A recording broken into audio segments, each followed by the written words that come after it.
വഅലമൂ അന്ന ഫീക്കും റസൂലല്ലാഹ്, ആദരവായ റസൂലുള്ളാഹി സ്വല്ലല്ലാഹു അലൈഹി വസല്ലമയുടെ നൂറാനിയത്തിന്റെ ഭാവം നിങ്ങളിലെല്ലാം ഉണ്ട്.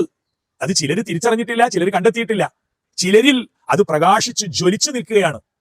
അത്തരം ആളുകൾക്ക് മദീന മുനവ്വറയിൽ എത്തുമ്പോൾ ചരിത്ര പ്രാധാന്യമുള്ള ഒരു പുണ്യപ്രദേശം എന്ന ഒരു വ്യത്യാസമേ ഉള്ളൂ. അവര് അവരുടെ ദൂരദേശങ്ങളിലും ഹബീബിനെ കൽബകത്ത് നിറച്ച് വഹിച്ച് പ്രശംസിക്കുന്നവരാണ്. അവർക്ക് ഒരു കുലുക്കു ഒച്ചപ്പാടും റബീഉൽ അവ്വലും അവർക്ക് റബീഉൽ ആഖിറും ഒക്കെ തിരുനബി ജന്മദിനങ്ങളാണ് എപ്പോഴും. സദ്ഗുരു ശിഷ്യഗണങ്ങളോട് പറഞ്ഞ ഒരു ഉദാഹരണമുണ്ട്.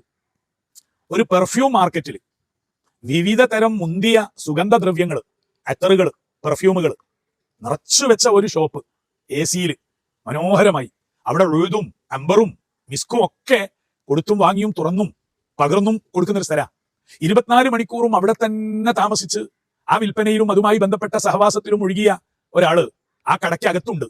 അദ്ദേഹം മിസ്കും അമ്പറും പുതിയ പുതിയ പെർഫ്യൂമുകൾ വേണ്ടുവോളം 24 മണിക്കൂറും എപ്പോഴും ആസ്വദിക്കുക. അദ്ദേഹത്തിൽ ഒരു ഭാവമാറ്റൊന്നും കാണില്ല. അദ്ദേഹം എപ്പോഴും ആ ഒരു സുഗന്ധ ലോകത്ത് ലയിച്ചിരിക്കുകയാണ്.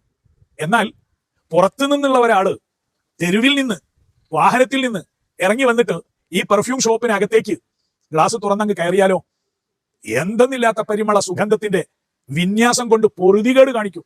ഡ്രസ്സുകളൊക്കെ ഒന്ന് ഉയർത്തി, ഒഴുതിന്റെ പുകയൊക്കെ ഒന്ന് പ്രത്യേകം കൊണ്ട് കണ്ണും മൂക്കും കാതും ആ സുഗന്ധദ്രവ്യങ്ങളുടെ പരിണയത്തിൽ എന്തെന്നില്ലാത്ത ആവേശം കാണിക്കും.